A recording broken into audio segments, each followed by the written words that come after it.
ఆత్మ నిర్భర్ భారత్ అభియాన్ అని ప్రధానమంత్రి గారు 20 లక్షల కోట్ల రూపాయలు ఈ కోవిడ్ని ఈ ప్రాబ్లమ్స్ దృష్టిలో పెట్టుకొని జీడిపిలో 10% శాతాన్ని ప్రజలకు అన్ని వర్గాలకు ప్రజల్లో అన్ని వర్గాలు పంచిపెట్టే విధానము ఈ కార్యక్రమం చేపట్టడం జరిగింది. రాష్ట్రాలు కొన్ని రాష్ట్రాలు అభినందించాయి, కొన్ని రాష్ట్ర ప్రభుత్వాలు ఎప్పుడూ వారి బాధను ఎక్స్ప్రెస్ చేస్తూనే ఉంటారు. కొన్ని రాష్ట్రాలు మా పక్కన ఉన్న రాష్ట్రాలు కూడా మా సంపద చాలా బాగున్నది, రాష్ట్ర విభజన తర్వాత మేము రిచెస్ట్ స్టేటు దేశంలో మా కేంద్ర ప్రభుత్వం ఇచ్చినా ఇవ్వకున్నా మేము బతకగలము అని డిక్లేర్ చేసిన స్టేటు వారు కూడా కేంద్ర ప్రభుత్వం మీద అభియోగాలు వేస్తుంటారు. ఒక పక్కేమో మాకు ఎవరి సహాయ సహకారాలు అక్కర్లేదంటారు, మరొక రీతిలో మాకు కేంద్ర ప్రభుత్వం సహకరించడం లేదు అంటారు.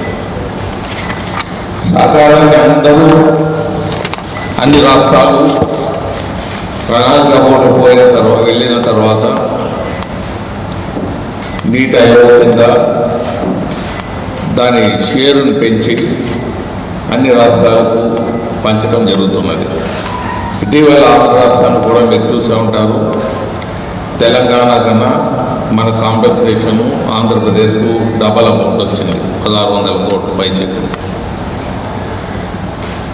రియలిస్టిక్గా అది ఇయర్ గ్రేస్ పీరియడ్గా ఇవ్వటం జరిగింది, కోవిడ్ ప్రాబ్లంలు దృష్టిలో ఉంచుకొని. లాస్ట్ ఇయర్కే ఆల్మోస్ట్ కంప్లీట్ చేస్తామన్న వాళ్ళు మరి కేంద్ర ప్రభుత్వం ఎక్స్టెండ్ చేస్తూ వచ్చింది, ఈ కాంపెన్సేషన్ ఇస్తూ వస్తున్నది. సో ఈ విధంగా రాష్ట్ర ప్రభుత్వాలకు కేంద్ర ప్రభుత్వం అన్ని విధాలు ఆదుకుంటున్నది. ఆదుకోవడం కూడా ఒక ప్రణాళికాబద్ధంగా చిన్న పిల్లల్ని దృష్టిలో పెట్టుకొని, చిన్న పిల్లల నుంచి వారి ఎడ్యుకేషన్ దృష్టిలో పెట్టుకొని, అలాగే విద్యార్థుల్ని, కాలేజీ స్టూడెంట్స్, విద్యార్థులు, స్కూల్ స్టూడెంట్స్, వీళ్ళని అందరినీ దృష్టిలో పెట్టుకొని వారికి సాఫ్ట్వేర్ డెవలప్ చేసి ఇంట్లోనే కూర్చొని చదువుకునే విధానాన్ని కూడా రూపురేఖలు దిద్దుతూ వస్తున్నది. ఇటువంటి ప్రాబ్లమ్స్ వచ్చినప్పుడు మరి ఇలాంటివి కార్యక్రమాలని రైతులకు, మరి బీదవారికి, చిన్న పారిశ్రామికవేత్తలకు, పెద్ద పారిశ్రామికవేత్తలకు, ఎక్స్పోర్టర్స్కు, చిన్న ట్రేడర్స్కు, వీళ్లకు వాళ్లకు అనకుండా భారతదేశంలో ఎన్ని వర్గాలు, ఎన్ని రకాల వ్యాపారాలు ఉన్నాయో అందరినీ దృష్టిలో ఉంచుకొని అందరికీ అలొకేషన్ చేస్తూ కేంద్ర ప్రభుత్వం ఎన్నో ప్యాకేజీలు ఏర్పాటు చేయడం జరిగింది. అందులో ముఖ్యంగా ఈ ప్రజలు తక్షణమే ఒక 70,000 కోట్ల రూపాయలు, 41 కోట్లు జన్ధన్ అకౌంట్లో, 52,606 కోట్లను నేరుగా బదిలీ చేశారు. అంటే 70,000 కోట్లలో 41 అకౌంట్లు, అంటే 41 కోట్ల ప్రజానీకానికి 52,600 కోట్లు. ఇది ప్రపంచంలోనే ఒక కొత్త వినూత ప్రక్రియలో ముందుకు పోవటం జరిగింది. మరి మనది బీద దేశము, అలాగే డెవలప్మెంట్ కూడా దెబ్బతినకుండా దేశ అభివృద్ధికి రైతులు, కార్మికులు ఇద్దరూ వెన్నెముక. సో రైతులు కూడా తగిన సహాయ సహకారాలు అందించాలి, కార్మికులు కూడా అలాగే సహాయ సహకారాలు అందించాలి. సో రైతులకు వారు గిట్టుబాటు ధరలు తీసుకునే విధంగా, అలాగే ట్రాన్స్పోర్టేషన్ ఎఫెక్ట్ కాకుండా వారు ఎక్కడైనా అమ్ముకునే విధానాన్ని రూపురేఖలు దిద్దడం జరిగింది. మరి కార్మికులు ప్రావిడెంట్ ఫండ్, చిన్న కాంట్రాక్టర్లు, 100 లోపు ఉండే వర్కర్స్ ఉండే కాంట్రాక్టర్లు డబ్బులు ప్రావిడెంట్ ఫండ్ కట్టకపోతే ఆ ప్రావిడెంట్ ఫండ్ కూడా కేంద్ర ప్రభుత్వమే కట్టే విధానంలో ముందుకు పోతూ కట్టడం కూడా మొదలైంది. అలాగా ఇలా ఎన్నో కార్యక్రమాలు చేపడుతూ మరి కొన్ని సంస్థలకు రుణాల రూపంలో సహకరించే విధంగా 3 లక్షల కోట్ల రూపాయలు రుణాన్ని ఏర్పాటు చేయడం జరుగుతున్నది. మరి రైళ్లు నిలబడిపోయినాయి, ట్రైన్స్ నిలబడిపోయినాయి. ట్రైన్స్లో కూడా ఒక విధంగా అంటే కోవిడ్ మళ్ళీ దాని నుంచి బాధితులు కాకుండా వాళ్ళందరికీ అంటే ప్రయాణించాలనుకునే ప్రయాణికులకి అందరికీ ఒక టెంపరేచర్ టెస్ట్ చేసి శుభ్రతగా పెట్టి వాళ్ళు ప్రయాణించే విధానంలో మళ్ళీ జబ్బులు స్ప్రెడ్ కాకుండా విధానంలో ముందుకు పోవడం జరుగుతున్నది. కొంతమంది ఏం చేశారంటే మేము ప్రభుత్వంలో లేము, మా పార్టీ నుంచి డబ్బులు ఇస్తాము, ప్రయాణాలు ఏర్పాటు చేస్తారని కొన్ని పార్టీలు ముందుకు వచ్చాయి. అది అట్టర్ ఫెయిల్యూర్ కావడం జరిగింది. వాళ్ళ పార్టీలో ఉండే నాయకులే దాన్ని ఇటువంటి కార్యక్రమం చేశారు. మరి ఇటువంటి కార్యక్రమం వల్ల ప్రజలు ఇబ్బందులు పడ్డారు అని వాళ్ళ పార్టీలో ఉండే కార్యకర్తలే పార్టీ నాయకుల్ని అభియోగం మోయటం జరిగింది. సో ముఖ్యంగా మీ అందరికీ చెప్పేది ఏమంటే, నేషనల్ హైవే అంటే నేను పార్లమెంటరీ స్టాండింగ్ కమిటీ చైర్మన్గా ఉన్నాను. నేను 6 శాఖలకు సంబంధించిన శాఖలు నాకు మేము బిల్స్ ఏమైనా ప్రవేశపెట్టాలంటే మా ద్వారా పోతుంటాయి. దాంట్లో నేషనల్ హైవే ఒకటి, షిప్పింగ్ ఒకటి, సివిల్ ఏవియేషన్ ఒకటి, టూరిజం ఒకటి, కల్చర్ ఒకటి, రైల్వే సేఫ్టీ. సో మా మీటింగ్లో అంతా సెక్రటరీస్, ప్రిన్సిపల్ సెక్రటరీస్ వాళ్ళంతా వస్తుంటారు. దాంట్లో నేను అంటే పార్లమెంటు జరుగుతున్న సమయంలో ఈ కోవిడ్ ఎఫెక్ట్ అయినప్పుడు ఇమీడియట్గా నేను ఒక నిర్ణయానికి వచ్చి కమిటీలో ఆఫీసర్లకు అందరికీ చెప్పడం జరిగింది.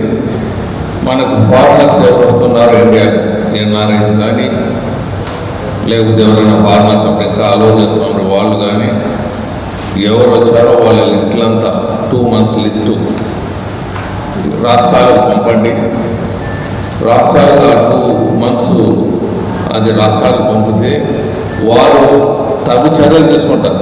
ఎందుకంటే వాళ్ళు ఎక్కడెక్కడ ఉన్నారు ఆ లిస్టు దొరికిందంటే ఎక్కడెక్కడ ఉన్నారు వాళ్ళని ఐడెంటిఫై చేసి వాళ్ళని చెక్ చేసుకొని వాళ్ళు ఆరోగ్యంగా ఉన్నారా లేకపోతే వాళ్ళని హాస్పిటల్లో పెట్టాలా, క్వారంటైన్లో పెట్టాలా అని నిర్ణయం తీసుకునే విధంగా పోయేదానికి నేను అవకాశం కల్పించాను ముందు చూపులతో. అదే మాదిరిగా నిజాముద్దీన్ది కూడా దానివల్ల రాష్ట్రాలు ఇమ్మీడియట్గా అది ఇంప్లిమెంట్ చేయటం వల్ల ఫారిన్ నుంచి వచ్చిన వేలాది మంది ఈ వైరస్ని స్ప్రెడ్ చేయకుండా కాపాడగలిగాం. అలాగే ఢిల్లీలో నిజాముద్దీన్ నుంచి ఆ సమావేశం నుంచి వచ్చిన వాళ్ళని కూడా రాష్ట్రాలు ఐడెంటిఫై చేసి మరి వారిని క్వారంటైన్లో పెట్టింటే దేశంలో నలుమూలలా ఇటువంటి ప్రాబ్లం వచ్చేది కాదు. చాలా రాష్ట్రాలు ఇది ఫెయిల్ అయినాయి. దానివల్ల వేలాది మంది బాధితులవుతున్నారు. వాళ్ళు వెళ్ళటం, అక్కడ సమావేశం కావటం, సమావేశం నుంచి రావటం, వాళ్ళు పాపం బాధితులు కావటం, వాళ్ళు ఐడెంటిఫై చేసి వాళ్ళకన్నా ఎడ్యుకేట్ చేసి క్వారంటైన్లో పెట్టింటే వాళ్ళ ఫ్యామిలీలు బాగుండేది, మిగతా వాళ్ళ ఫ్యామిలీలు బాగుండేది. 90% మనకి ఎఫెక్ట్ ఇచ్చింది, 96 ఇంకా ఎక్కువ, 99% మన ప్రాంతాల్లో ఎఫెక్ట్ ఇచ్చింది నిజామాబాద్ ప్రాబ్లం. సో మనం ఐడెంటిఫై చేసే దాంట్లో ముందుగానే మనం ఐడెంటిఫై చేసే వాళ్ళని క్వారంటైన్లో పెట్టింటే, సివిల్ ఏవియేషన్ వాళ్ళని నేను ఎలా చెప్పే ముందు లిస్టులు స్టేట్లకు పంపించాము, అది వాళ్ళని క్వారంటైన్లో పెట్టించి ఎలా చేశారో ఐడెంటిఫై చేసి అలాగే ఇక్కడ చేస్తుంటే చాలా బాగుంటుంది. అలాగే నేషనల్ హైవేస్ దేశానికి చాలా ఇంపార్టెంట్. నేషనల్ హైవేస్ మిలిటరీ వాళ్ళ సప్లైస్ కానీ, రాష్ట్రాలు ఆహార ధాన్యాలు కానీ అది బ్లాక్ చేశారు. నేను ముందుగానే ఆర్డర్స్ ఇప్పించుకున్నాను, ముందుగానే సెక్రటరీ గారికి, నేషనల్ హైవే సెక్రటరీ గారికి రాశాను, మినిస్టర్కి రాపించి మినిస్టర్తో అప్రూవల్ ఇప్పించాను. నేషనల్ హైవే బ్లాక్ చేయరాదు ఎక్కడ అని, రోడ్స్ ఎక్కడ బ్లాక్ చేయరాదని. మరి నేను పార్లమెంట్ అయ్యేదే లాస్ట్ డే మార్చ్ 23 అనుకుంటా, ఢిల్లీ నుంచి వస్తూ ఉంటే Hyderabad to Kurnool almost road అంతా బ్లాక్ అయింది. మరి మీ ప్రెస్ మీట్ ద్వారా చెప్పడం జరిగింది, వాళ్ళకు ఆర్డర్స్ కూడా పంపడం జరిగింది. ఇమీడియట్గా స్టేట్స్ అంతా నేషనల్ హైవే రోడ్స్ బ్లాక్ తీసేయటం వల్ల అది పెద్ద హెల్ప్ కావటం జరిగింది. అంటే నేను ఈ ప్రాంత మిత్రుడిగా, ఈ ప్రాంత సోదరునిగా ఇటువంటి కార్యక్రమాలు, షిప్పింగ్ ట్రాన్స్పోర్ట్ బంద్ కాకుండా, షిప్పింగ్ మెటీరియల్ ట్రాన్స్పోర్ట్ ఎక్కడ ఇబ్బందులు పడకుండా షిప్పింగ్ అలాగే రన్ చేసే విధానంలో, నేషనల్ హైవే అదే విధానంలో రన్ చేసే విధానంలో, లేకపోతే హైదరాబాద్ కర్నూలు ఇంకొక 2 రోజులు ఉండింటే మనుషులు చనిపోవాలి చాలామంది. వాళ్ళు విలేజెస్లో పోయి విలేజెస్లో కలరా, మలేరియా స్ప్రెడ్ అయ్యేదానికి కూడా ఒట్టి కోవిడే కాకుండా, ప్రాబ్లం కాకుండా మిగతా డిసీజులు కూడా స్ప్రెడ్ చేసేదానికి అవకాశం ఉండేది. ఆ కరోనానే కాకుండా మిగతా డిసీజ్ స్ప్రెడ్ అయ్యేది. సో ఇలాంటివి ఎన్నో చర్యలు తీసుకున్నారు ప్రధానమంత్రి గారు. చర్యలు ఈ కరోనా గురించి ప్రపంచ నేతలు గుర్తించింది, మన నేత గుర్తించింది ముఖ్యంగా central air condition. Central air condition face మాస్కులు పెట్టుకోకుండా సెంట్రల్ ఎయిర్ కండిషన్ మాల్స్లో పోవటం, దాంట్లో ఎవరైనా ఎఫెక్ట్ అయితే వాళ్ళందరికీ స్ప్రెడ్ కావటం, సినిమా థియేటర్లు పోవటం, క్లబ్బులు పోవటం, దీనివల్ల చాలా వరకు ఎఫెక్ట్ అయ్యేదానికి అవకాశం కల్పించారు. సో ఈ మాస్కులు వేసుకునేదానికి కోట్లాది మాస్కుల్ని ప్రజలకు అందుబాటులో వచ్చే విధానంలో ఫ్రీగా సప్లై స్టేట్లకు ఇవ్వటం జరిగింది. రాత్రి మిషనరీస్ పెట్టుకున్నారు, మిలిటరీలు తీసుకున్నారు. ఇలాంటివి ఎన్నో ఫేస్ మాస్కులు తయారు చేయించి ప్రజలకు అందరికీ సర్వీస్ చేసే విధానంలో వెళ్ళారు. సో ఈ ఫిగర్స్ ఎన్ని చెప్పినా అల్టిమేట్గా దీన్ని ఆచరణలో పెట్టి ఇన్ని కోట్లు, లక్షలాది కోట్లు ఫిగర్స్ మీకు 1 by 1 ఇచ్చినా గంటల తరబడి అవుతుంది ఈ సబ్జెక్టు. ఈ అమౌంట్ని చక్కగా రాష్ట్రాలు యూటిలైజ్ చేసుకుంటే అది నిజమైన సేవగా అవుతుంది. ఆయన వరకు కొన్ని అకౌంట్లలో డైరెక్ట్గా వచ్చేటట్లు వేశారు ప్రధానమంత్రి గారు. సో ప్రధానమంత్రి గారు ఎన్నో గుర్తించి ప్రపంచంలోనే ఇటువంటి నాయకుడు ఇంకెవరూ లేరు అనే విధానంలో ప్రధానమంత్రి గారు ముందుకు పోయారు. అందరికీ ఆయన సేవలు, ఆయన అడ్వైజులు కావాలంటే ఆయన లిమిటెడ్, నేను ముందు మా దేశాన్ని చూసుకుంటాను, తర్వాత టైం ఉంటే మీ దేశానికి అడ్వైజులు ఇస్తూ వస్తాను అని ఎంతవరకు వీలవుతుందో అంతవరకు అడ్వైజ్ ఇస్తూ ముందుకు పోయాడు. ఇటువంటి గ్రేట్ లీడర్ మనకు ఉన్నందుకు భారతదేశం ఇటువంటి ఇబ్బందుల్లో కూడా ముందుకు పోయేదానికి అవకాశం కలిగించారు. అలాగే మనది 70% అగ్రికల్చర్లు ఉండే ప్రాంతాలు ఇవి. రైతులు మనకన్నా జాగరూకత ఎక్కువ. పట్టణాల్లో మనం పొగురు బట్టి మనం పక్కన ఎవరైనా వైరస్ ఉంటే అది డాక్టర్లకు తెలియజేసి, గవర్నమెంట్కి తెలియజేసి వాళ్ళని క్వారంటైన్లో పెట్టేదానికి మనం చర్యలు తీసుకుంటాం. మనమంతా కావాలంటే వాళ్ళు పట్టించుకునేదానికి ముందుకు పోతాం. కానీ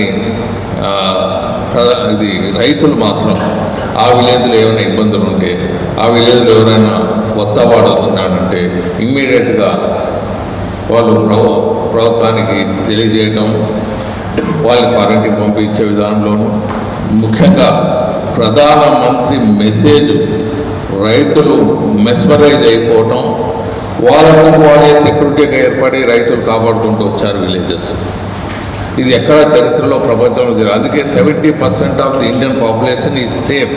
ఎందుకంటే వాళ్ళంతకు వాళ్ళు క్వారంటైన్లో ఉండటం, విలేజ్ క్వారంటైన్లో ఉండే విధానంలోనూ వాళ్ళు జాగృత పడటం, కానీ పట్టణాల్లో మాదిరిగా షోకులు పడి ముందుకు పోయి జబ్బులు అంటించుకోకుండా 70% ఆఫ్ ది విలేజెస్ సేఫ్ అయినారు మా దేశంలో. అది ఆ మెస్మరైజ్ ప్రధానమంత్రి గారు చేసినందుకే. ప్రధానమంత్రి ఏమి చెప్తే అది ఫాలో అయ్యే దాంట్లో 70% జనాభా ఉన్నారు. పట్టణ వాసులు కూడా ప్రధానమంత్రి గారి మెసేజెస్ చూసుకుంటూ కేంద్ర ప్రభుత్వం ఇస్తున్న మెసేజెస్ని ఆచరణలో పెట్టే విధానంలో అందరూ సహకరించాలని ప్రజలు కోరుతూ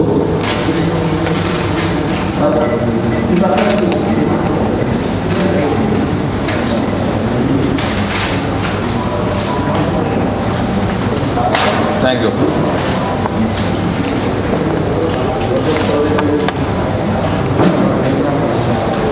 తుంగభద్ర డ్యాముకు ప్యారలల్గా ఒక జలాశయాన్ని నిర్మించి అక్కడ ఒక డ్యామ్ కట్టి ముందుకు పోయే దిశలో కర్ణాటక ప్రభుత్వం ముందుకు వెళ్తున్నది. ప్యారలల్ కెనాల్ సర్వే కూడా ఆంధ్ర, రాయలసీమ ప్రాంతాలకు లావదాటిగా, అంటే వాటర్ శ్రీశైలంలో కలుస్తుంది కాబట్టి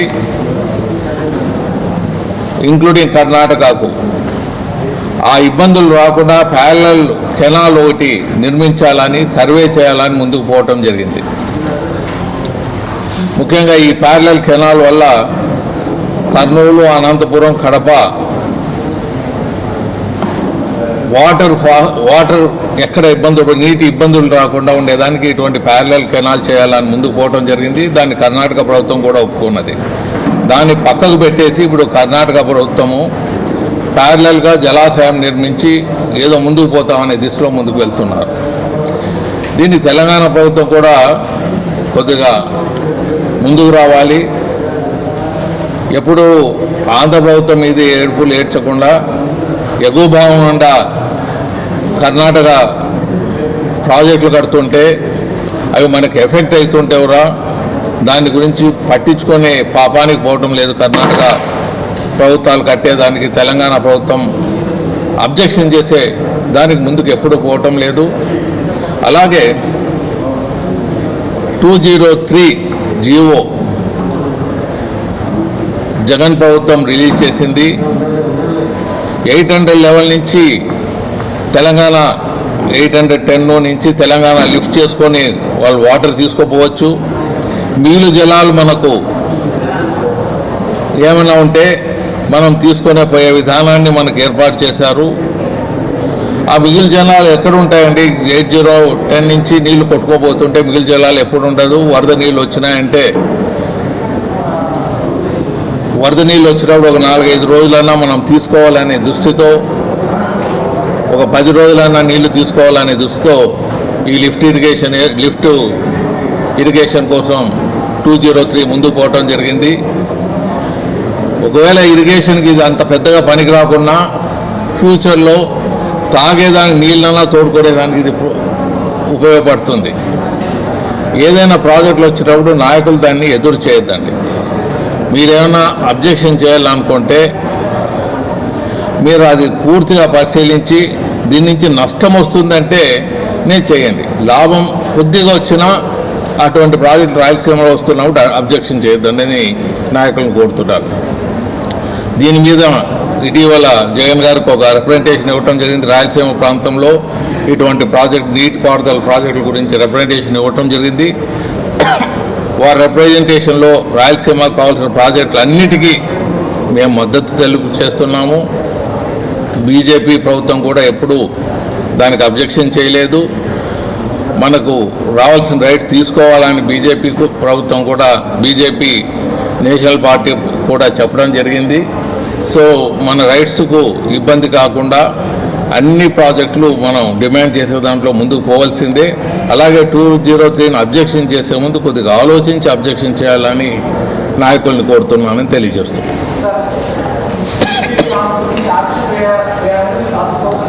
ఏదండి?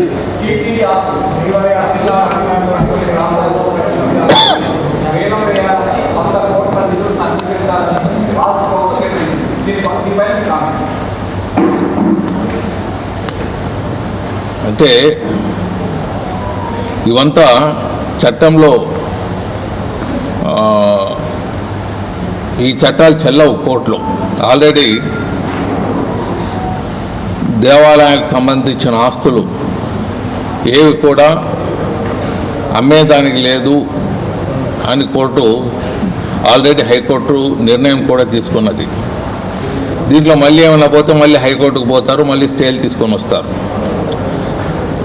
ఇటువంటి లిటిగేషన్లలో ప్రభుత్వం స్టేట్ గవర్నమెంట్లు పోకుండా ప్రజలకు మేలు కలుగజేసే చాలా కార్యక్రమాలు ఉన్నాయి. ఎప్పుడూ కోర్టు చుట్టూ తిరగకుండా ప్రజలకు న్యాయం చేసే కార్యక్రమాలని చేపట్టాలని రాష్ట్ర ప్రభుత్వాన్ని కోరుతున్నాం. ప్రభుత్వ భూములను కూడా సంక్షేమ పథకాల కోసం అన్వేషణ ప్రయత్నం చేస్తుంది. ఇప్పుడు నేను చెప్పిన సబ్జెక్టు అది కూడా వస్తుంది. ఎక్కడ కానీ ఇబ్బందులు ఉండే కార్యక్రమాల్లో రాష్ట్ర ప్రభుత్వం తలదూర్చి అవి హైకోర్టులో స్టేలు తెచ్చుకొని టైం అంతా దానికే స్పెండ్ చేయకుండా రాష్ట్ర ప్రభుత్వం ప్రజలకు ఇమీడియట్గా ఎటువంటి కార్యక్రమాలు తీసుకొని లిటిగేషన్ లేని సబ్జెక్టులలో ముందుకు పోతే ఈ రాష్ట్ర ప్రభుత్వం ముందుకు పోయేదానికి అవకాశాలు ఉంటాయి. సంవత్సరం పొడుగునా ఇలాగే లిటిగేషన్లో వెళ్తుంటే ప్రజా కార్యక్రమం చేసేదానికి వాళ్ళకి సమయము ఉండదని తెలియజేస్తున్నాం.